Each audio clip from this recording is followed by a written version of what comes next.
높고 하나님처럼 인격적이고 그리고 모든 책임을 자기가 지라 하는 것입니다. 그래서 하나님은 우리는 예수를 믿으면 나에 대한 모든 책임이 하나님께 있는 줄 아는데 하나님이 알고 나를 잘 인도하고 그래서 모든 것이 하나님께 있는 줄 아는데 여러분 하나님은 내 영혼을 내게 맡겼다고 하는 것을 아셔야 됩니다. 그래서 모든 책임은 내가 져야 되는 것입니다. 잘 되고 못 되고 여러분 천국 가고 지옥 가는 것은 하나님 탓으로 돌릴 수가 있습니까? 내가 지옥 가게 됐는데 그걸 하나님 탓을 돌릴 수가 있습니까? 어떤 사람은 선악과를 따먹은 것을 하나님 탓으로 돌리는 사람이 있어요. 근데 그 마귀는 자꾸 남에게 그 책임을 돌리게 합니다. 남을 원망하게 합니다. 그게 마귀의 수법입니다. 자꾸 화살을 남에게 돌려요. 남 탓이라는 거예요. 선악과도 따먹고 나서 따먹기 전과 따먹은 후에 전혀 다르죠. 따먹고 나니까 전부 다 남 탓으로 돌리는 거예요. 그 전에는 자기가 다 책임지고 아담의 아내를 다 책임지고 이는 내 사랑, 내 뼈 중에 뼈요, 내 살 중에 살이라고 나와 같이 사랑하고 자기가 책임지고 그랬는데 선악과를 따먹고 죄로 인하여 마귀의 속성이 싹 오염되니까 그만 이제는 남 탓으로 시작하는 거예요. 선악과 따먹는 것이 자기가 먹고 나서 아내 때문에 먹었다는 거예요. 아내가 죽어서 먹었다는 거예요. 아내도 하와도 자기가 유혹받아 자기가 따서 먹고 뱀한테 돌리는 거예요. 책임을. 그게 죄의 속성입니다. 죄성입니다. 우리는 절대로 남 탓을 하는 사람이 되어서는 안 됩니다. 모든 것은 내가 잘 하나님 앞에 기도하며 심사숙고하고 결정을 하고 내가 책임을 져야 될 줄로 믿습니다. 남 책임지면 안 돼요. 하나님은 우리의 영혼도 지옥 가는 것은 우리한테 그 남 탓하지 못하게 했어요. 그래서 다 하나님의 말씀을 주시고 천국 가는 길도 다 알려주시고 그 천국 갈 수 있도록 구원받을 수 있도록 모든 것을 다 완벽하게 알려주시지만 억지로 지옥에 보내시는 분은 아닌 것입니다. 아멘. 또 억지로 천국으로 끌고 가는 분은 아니시라는 것을 아셔야 됩니다. 아멘. 천국을 가고 지옥 가는 것은 내 결정에 달렸다는 것을 아셔야 될 것입니다. 요즘 보면은 그 이태원 압사 사고를 놓고 누구 책임이냐 하는 문제들이 요즘 이렇게 뉴스에 많이 나오고 있어요. 누구 책임이냐 하는 것입니다. 어떤 사람은 행안부 장관의 책임자라는 사람도 있고 대통령이 책임자라는 사람도 있어요. 그러면 가만히 생각해 보세요. 그걸 누가 책임을 져야 할 것입니까? 누가 책임을 묻는다면 누구한테 있는 것입니까? 그 한번 깊이 생각해 봐야 됩니다. 그때 부모는 뭐를 했습니까? 물론 성인들이 가서 한 것 본인에게도 책임이 없다 할 수 없지요? 그 부모는 그런 책임이 없는 것입니까? 자녀를 감시하고 감독하고 잘 가르치고 인도해야 할 그 부모는 그런 책임이 없는 것입니까? 우리는 국회는 정부를 잘 감시해야 되지만은 우리 국민은 또 국회를 감시할 수 있어야 됩니다. 우리는 바른 생각으로 살아야 됩니다. 생각하는 것이 참 중요합니다. 우리는 어떤 생각을 품고 사느냐 하는 것입니다. 생각. 우리 사람은 생각하는 존재입니다. 생각으로 그래서 그 생각이 그 사람이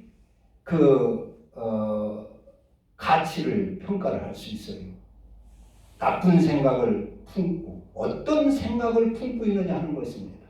겉으로 봐서는 다 착한 것 같고 선한 것 같다 할지라도 그 속의 생각을 하나님은 보시는 분입니다. 심령을 감찰하시는 분이십니다. 그래서 우리의 생각이 선하고 아름답고 의롭고 바르게 이런 생각을 품고 살면 그 사람은 좋은 사람일 것입니다. 그러나 아무리 돈이 많고 출세를 하고 좋은 옷을 입고 좋은 차를 타고 다녀도 그 속에 생각이 잘못되고 악하고 불의하고 그 생각이 더럽고 그런다면 그 사람은 나쁜 사람일 것입니다. 우리가 좋은 생각, 선하고 의롭고 좋은 생각을 품고 살면 하나님의 복이 따릅니다. 그에게는 행운이 따릅니다. 그에게는 평강이 있습니다. 그러나 내가 나쁜 생각을 품고 불의한 생각을 품고 악한 생각을 품고 잘못된 생각을 품고 살면 그에게는 불행이 찾아오는 것입니다. 그런 자에게는 평안이 있을 수가 없는 것입니다. 그래서 우리는 생각을 그래서 잠언서에 보면은 모든 것 중에 지킬 만한 것 중에 네 무엇을 지키라고 그랬어요? 네 마음을 잘 지키라는 것입니다. 네 생각을 잘 지키라는 것입니다. 모든 생명의 근원이 이에서 난다 그랬어요. 생명을. 그래서 마음을 잘 좋게 곱게 선하게 하는 이런 의로운 생각을 품고 여러 사람을 유익하게 하려는 그런 선한 생각을 품고 살면 그에게 생명이 있다고 했어요. 그래서 마음이 즐거움은 양약이라 시기하는 마음은 뼈를 썩게 한다 그랬어요. 이게 나쁜 마음을 품고 살면 뼈가 썩는다는 거예요. 몸이 건강 다 망친다 하는 것입니다. 우리는 이 건강, 질병의 대다수는 한 90% 이상은 뭐에게 달렸다고 그래요? 마음에 달렸다고 하는 것입니다. 질병의 90%는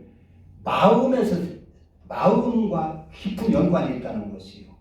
마음과 질병의 90%. 그러니까 병을 잘 치료하고 건강을 회복하려면 그 원인이 마음에서 나오니까 마음을 바르게 고쳐야 됩니다. 그러면 약을 먹어서 고치려고 하기 전에 벌써 마음부터 고쳐야 되는 것입니다. 그래야 효과가 있을 수가 있어요. 마음은 하나도 뜯어고치지 않고 90% 이상이 마음 때문에 병이 생기는데 마음이 잘못 먹고 마음이 스트레스를 품고 마음이 근심 걱정에 쌓이고 원망 불평해서 이렇게 병이 생기고 그러는데 그 마음은 하나도 고치지 않고 약만 써서 건강하려고 하면 되겠느냐 하는 것입니다. 약도 중요하지만은 마음부터 잘 다스려야 되는 줄로 믿습니다. 우리는 건강하려면 건강의 조건이 뭐요? 우선 피가 맑아야 되죠. 피가 맑아야 됩니다. 그래야 건강할 수 있습니다. 그리고 피가 맑고 그 피의 순환이 아주 원활하게 잘 원활해야 됩니다. 그러면 있는 질병도 낫게 되는 것입니다. 왜 머리가 아픕니까? 그건 피순환이 제대로 안 돼서 그러는 것입니다. 왜 관절 같은 데 염증이 생기고 그렇습니까? 혈액순환이 원활하지 않아서 그런 것입니다. 뇌졸중이 뭡니까? 뇌졸중은 가다 피가 피에 공급이 안 되니까 뇌졸중이 생기는 거 아니에요? 또 뇌출혈 같은 거 이런 것은 가다가 핏줄이 막히니까 터지고 그런 걸 갖다 뇌출혈이라고 하지 않습니까? 그러니까 이 건강하려면 피가 맑고 피 순환이 아주 원활해야 되는데 피를 맑게 하는 그 중요한 것이 마음을 깨끗하게 먹는 것입니다. 할렐루야. 믿으시길 바랍니다. 피를 탁하게 하고 더럽게 하는 것 중에 그 원인이 여러 가지가 있어요. 첫째는 뭐요? 음식을 잘 먹어야 피가 막습니다. 음식을 깨끗하게 음식을 잘 먹고 그래야지 막 과식을 한다거나 무슨 포화성 지방 같은 걸 많이 너무 섭취한다거나 당분을 너무 과다하게 섭취한다거나 그러면 피가 탁해지는 것입니다. 그럼 건강에 이상이 옵니다. 그래서 음식이 피에 절대적인 영향을 끼칩니다. 또 우리의 피는 이 공기, 오염된 공기, 좋지 않은 공기를 마시면 피가 오염되는 건 당연하지요. 그래서 피가 맑으려면 음식을 잘 선택해서 잘 먹어야 식생활을 잘 해야 되고 또 맑은 공기를 마셔야 되고 또 세 번째는 뭐예요? 생각을 깨끗하게 해야 된다 하는 것입니다. 이 생각을 잘못 먹으면 이 피가 여러분 갑자기 긴장을 하고 좋지 않은 소식을 들었을 때 긴장을 하고 놀려고 그러면 어떻게 돼요? 얼굴이 어떻게 돼요? 창백해져요. 또 자기 혼자만 알고 숨기고 있던 것이 남한테 들통이 나면 얼굴이 또 화끈화끈거려요. 그러니까 내 심령 상태에 따라서 이 피가 팍 돌기도 하고 딱 정지되기도 하고 그러는 거예요. 그러니까 그 생각, 그것이 건강에 얼마나 지장을 주느냐 하는 것입니다. 그래서 우리가 건강하려면 피가 맑고 순환이 잘 돼야 되는데 그러려면 좋은 음식, 맑은 공기, 또 오염되지 않은 물, 또 우리의 생각, 마음을 잘 다스려야 되는 것입니다. 그래서 선한 마음, 의로운 마음. 그래서 자문서에는 시기하는 마음, 원망하는 마음, 불평하는 마음 이런 것을 두면 뼈가 썩는다고 그랬어요. 뼈가 아무리 약 먹어도요 그 마음을 고치지 않으면요 효과가 없다 그런 얘기입니다. 그래서 건강 유지. 그래서 마음을 잘 다스리고 마음을 잘 써야 됩니다. 마음을 미움, 시기, 질투 같은 거, 탐욕 같은 거, 정욕 같은 거, 이런 오만, 교만 이런 마음을 품고 살면 우선 건강에 해가 되는 것입니다. 건강에 지장을 갖는 것입니다. 오늘 여기 보면은 어떤 사람이 예수님 앞에 와가지고 그럽니다. 예수님, 내 형이 지금 부모님의 유산을 혼자 다 독차지했습니다. 이것 좀 나누어서 형 보고 그 유산을 나하고 좀 나에게 나눠주게 좀 해주세요. 그러는 거예요. 여러분 유산 때문에 다투는 사람 많지요? 부모가 돌아갔을 때 자녀들에게 유산 가지고 다투지 않도록 사전에 그걸 잘 정리하는 것이 부모의 하나의 책임이라고 할 수가 있어요. 그래서 유산 때문에 다투는 사람이 많이 있어요. 어떤 가정은 부모를 모시고 있는 형이 나이 많은 부모님을 잘 이렇게 해가지고 그 부동산을 자기 앞으로 다 미리 돌려놔 버리는 거예요. 그러니까 다른 형제들이 그걸 잘 받아들이질 않는 거예요. 그래서 가족 간에 다투고 형제 간에 다투고 싸우고 하는 일도 있어요. 그러나 또 어떤 형제는 부모님의 자녀들을 잘 의롭고 화목하게 잘 가르쳐서 서로 양보하는 가정도 있어요. 야, 이건 네가 가져라, 이건 너가 가져라, 나는 할만하니까 괜찮다. 그래서 양보하는 가정도 있어요. 예루살렘 그 성전터가 어떻게 정해졌느냐 하면은 어떤 두 형제가 이렇게 이제 사는데 부모님의 유산을 받고 하나는 아랫마을 살고 하나는 운마을에 이렇게 사는데 농사를 졌어요. 농사를 졌는데 가만히 동생이 생각하니까 형님은 부모님을 모시고 이렇게 있기 때문에 돈이 많이 들 것 같아요.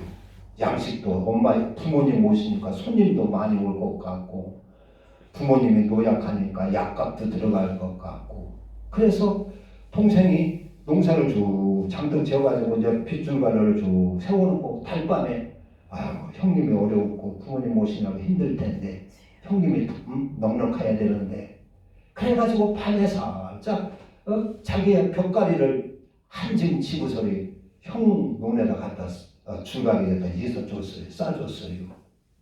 또 형은 또 생각하기를 아이고 내 동생이 지금 새살림 나서 살 것도 많고 쓸 것도 많을 텐데 힘들 텐데 하면서 걱정을 해가지고 형도 또 동생이 더 필요할 것 같아가지고 형도 밤에 몰래 자기 별을 동생 돈에다 갖다 줬어요. 그 이튿날 아침에 가보니까 내내 똑같아졌네. 이게 세상이 어떻게 이렇게 됐나. 형님이 줘서 하나님이 채워졌나. 어떤 날 이상했어요. 그래서 또 갖다 놨어요.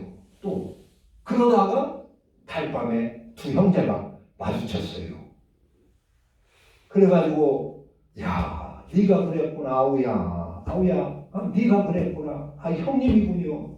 아우 서로 부둥켜 안고 울었다는 거예요. 그래서 그 자리 여기가 하나님의 영광의 자리다 해서 거기다가 예루살렘 성전을 지었다는 말이 있어요. 참 그런 형제도 있어요. 그런데 어떤 형제들은 서로 가지려고 막 다투고 싸워요. 그래서 재판까지 해가지고 원수가 되는 가정도 있어요.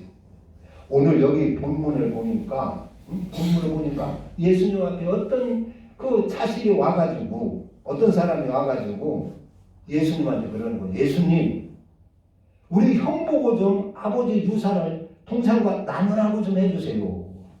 그러는 거예요. 그러니까 예수님께서 야 이 사람아 하는 것은 좋은 말이요 나쁜 말이요. 그 정신 차리라는 말이죠. 야 이 사람아 누가 나를 너희의 재판장이나 물건 나누는 자로 세웠느냐 하시고 그들에게 이르시되 삼가 모든 탐심을 물리치라 그랬어요. 탐심을 물리치라. 사람의 생명이 그 소유에 넉넉한 데 있지 아니하니라. 다 같이 탐심을 버립시다. 예수님은 알았다. 그래가지고 형 불러가지고 너 왜 이렇게 네 부모님 유산을 네 혼자 가져? 아우랑 나눠 가져야지. 이렇게 나눠. 그렇게 나눠준 것이 아니에요. 예수님은 탐심을 물리치라고 했어요. 탐심을 가지고 서로 다투는 사람은 해결 방법이 없는 거예요. 아무리 더 가져도요, 이 탐심이라는 건 채워지지를 않는 것입니다. 탐심은 채울 수가 없어요. 더 가져도 부족한 거예요. 그러니까 탐심 문제를 해결하지 않고는 버리지 않고는 이 문제가 너는 얼만큼 갖고 너는 얼만큼 가져 해도 지대로 근본적인 해결이 안 된다 그런 얘기입니다. 탐심을 물리쳐야 된다는 것입니다. 여러분 탐심은 우리를 불행하게 하고 망하게 하는 것입니다. 야고보서에 보면은 욕심이 잉태하면 뭐가 나요? 죄를 낳고 죄가 장성하면 사망을 낳는다고 그랬어요. 탐심은 결국은 자기도 망하고 남도 망한다는 것입니다. 탐심. 그런 예어가 있지요. 어떤 농부가 좀 넓은 땅을 갖는 게 소원이었어요. 그래서 어디 가면 넓은 땅을 구해서 살 수 있을까 해가지고 찾다가 어느 곳에 가면 땅을 싸게 살 수 있다는 거예요. 그 소문을 듣고 찾아갔어요. 그래서 땅을 사니까 땅을 어떻게 해야 됩니까 하니까 여기는 돈 주고 땅 사는 것이 아니라기보다도 돈을 100만 원만 내면 하루 종일 자기가 갖고 싶은 땅을 자기 마음대로 돌아오면 그 땅은 다 자기 것이 됩니다 그랬어요. 이야 세상에 이런 데가 다 있나. 내 마음대로 돈을 갖고 싶은 땅을 내가 선택해서 마음대로 가지라니 이 세상에 이런 데가 있나. 그래가지고 그 사람은 아침 일찍 새벽밥을 먹고 아침부터 돌기 시작했어요. 그래가지고 그러면 하루 저녁 때 해 떠올 때까지 돌아오는 만큼 그 자기 땅이 드는 거예요. 그러니까 일찍 출발해야 되지요. 그럼 또 천천히 걸으면 되겠어요? 빨리 걸어야 될 거 아니에요. 그래야 많이 찾아올 거 아니에요. 그래서 아침 일찍 막 걷다가 막 조급해서 막 뛰다 막 걷다 뛰다 그랬어요. 그러면서 깃발을 쪼다가 막 아주 갔어요. 그럼 점심때까지 가면은 점심때는 그때는 이제 돌아와야 돼요. 또 더 가야 돼요. 그때는 돌아와야 해 넘어갈 때 원 출발점에 돌아올 수 있잖아요. 그때는 이제 다시 돌아와야. 그런데 점심때가 됐는데 저 앞에도 좋은 땅이 보이네. 맹물도 있고 들판이 비옥하고 넓고 큰 땅이 보여요. 야, 저기만 더 가자. 그래 막 갔어요. 점심 먹는 시간도 아까웠어요. 도시락을 들고 먹으며 막 갔어요. 그래 가니까 또 좋은 땅이 또 앞에 또 있는 거예요. 저기만 가자. 그렇게 하다가 돌다 야 너무 이제는 돌아가야지 하고 돌아갈 마음을 먹었는데 그때는 너무 늦었어요. 그래서 쭉 하고 다른 박들에서 돌아왔어요. 해가 넘어갈 때 다시 출발점에 도착했어요. 그런데 다 기진맥진해가지고 도무지 지탱할 수가 없었어요. 그래서 거기에 푹 쓰러져서 거기서 숨이 끊어지고 말았다는 것입니다. 이것은 하나의 이야기지만은 사람의 탐심이 이렇게 자기를 방하게 한다는 걸 보여주는 것입니다. 탐심은 이렇게 끝이 없는 것입니다. 끝이. 그래서 예수님은 탐심을 버리라고 했어요. 탐심을 갖고 있으면 어떤 강아지가 고기 한 덩어리를 물고 이렇게 다리 위를 건너가는데 밑에 보니까 또 어떤 녀석이 또 입에 고기를 물고 간단 말이에요. 그러니까 지것만 먹으면 되는데 지것으로 만족하면 지것도 충분히 배부르게 먹을 수 있는데 물속에 있는 저놈의 강아지가 물은 고기까지 지것 만들고 싶단 말이에요. 그래가지고 거기를 쳐다보요. 랑 했어요. 그 자기 입에 물린 고기가 어떻게 됐겠어요?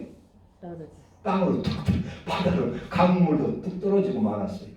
그래서 남의 것까지 탐내고 뺏으려다가 자기 것도 못 먹고 말았어요. 그게 탐심인 것입니다. 여기 탐심을 물리치라는 것은 네 것으로 족해라 그런 얘기입니다. 네 것으로 족하라. 그리고 받으려고 하지 말고 받으려고 하는 것은 끝이 없다. 여기 이 사람에게 예수님은 탐심을 물리치라고 하는 것은 받으려고 하지 말고 주려고 하고 살으라는 것입니다. 그리스도는 받는 게 아닙니다. 주는 것입니다. 베푸는 것입니다. 할렐루야. 마귀는 참 우리를 탐욕으로 이끌어가요. 탐욕으로 몰고 가요. 이 탐욕이라는 것이 아주 죄의 가장 오래된 뿌리가 탐욕입니다. 마귀가 어디서 무슨 죄를 졌다가 마귀가 됐어요?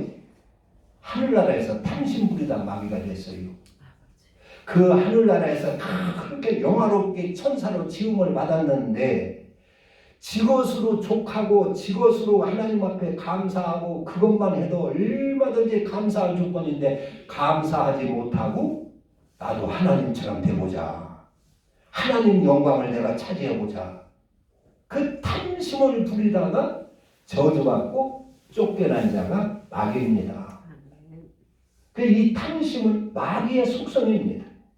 탐심을 버리지 아니하면 마귀에게 끌려다니게 됩니다.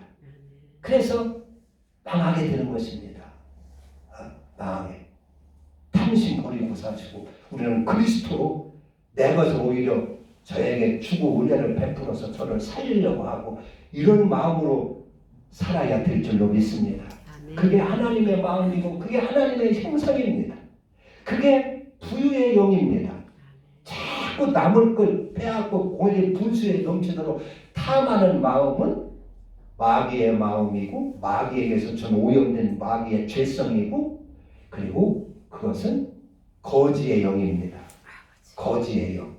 우리는 생활, 건강을 지키는 것도 내 생각과 마음을 잘 지켜야 되지만 내 이 생활 환경도 내 마음에서 나온다고 하는 것을 아셔야 됩니다. 그래서 우리가 부유의 영을 품고 살면 우리의 환경이 부유해지는 것입니다. 풍성해지는 것입니다. 그러나 가난의 영을 내가 품고 살면 환경이 가난해지는 것입니다. 자꾸 남한테 얻어먹으려고 하고 남의 것 탐이나 내고 그러면 그것은 부유의 영이 아니고 하나님의 영이 아니고 성령이 아니에요. 그런 마음을 품고 살면 내 환경도 그렇게 되는 것입니다. 가난하게 되고 어렵게 되고 부유하게 되는 것입니다. 그래서 예수님께서 탐심을 물리쳐라 그랬어요. 이건 마귀로부터 오염된 속성입니다. 죄성입니다. 이 탐심을 가지고는 우리가 삼심 없는 사람이 어디가 있어? 욕심 없는 사람이 어디가 있어? 예수 믿어도 믿기만 하면 구원받지. 탐심이 있다고 우리가 망하나 그런 생각을 품고 생각을 가질 수가 있는데 그게 아닙니다. 탐심 갖고 천국 가면 되겠어요? 천국이 이루어지겠습니까? 천국에 가서 거기서 천국 백성이 될 수 있습니까? 이런 탐심, 이런 더러운 마음, 이런 것은 버려야 되는 것입니다. 그래야 하늘나라 갈 수가 있습니다. 그래야 복도 받을 수가 있습니다. 탐심으로 살면 하나님의 복이 없습니다. 탐심으로 살면 불행합니다. 탐심을 갖고 살면 결과적으로 언젠가는 다투게 돼 있어요. 형제만 해도 다투게 돼 있어요. 존경을 받지는 못합니다. 특별히 노년에 탐심을 버리지 않고 탐심으로 살아보세요. 천박해집니다. 천하게 되는 것입니다. 귀천하게 되는 것입니다. 사람이 천박해가지고 무시당하고 살면 얼마나 속상해요. 그렇잖아요? 탐심을 예수님은 탐심을 버려라 그랬어요. 그게 사는 길이다 그랬습니다. 할렐루야. 여러분 모두 이 탐심을 버리고 그리스도의 마음 베푸고 내 것을 저에게 주고라도 저를 살리고 저를 유익하게 하는 그리스도의 마음, 이 마음을 품고 복된 여러분, 하나님의 은혜를 입는 여러분이시기를 주님의 이름으로 축원합니다.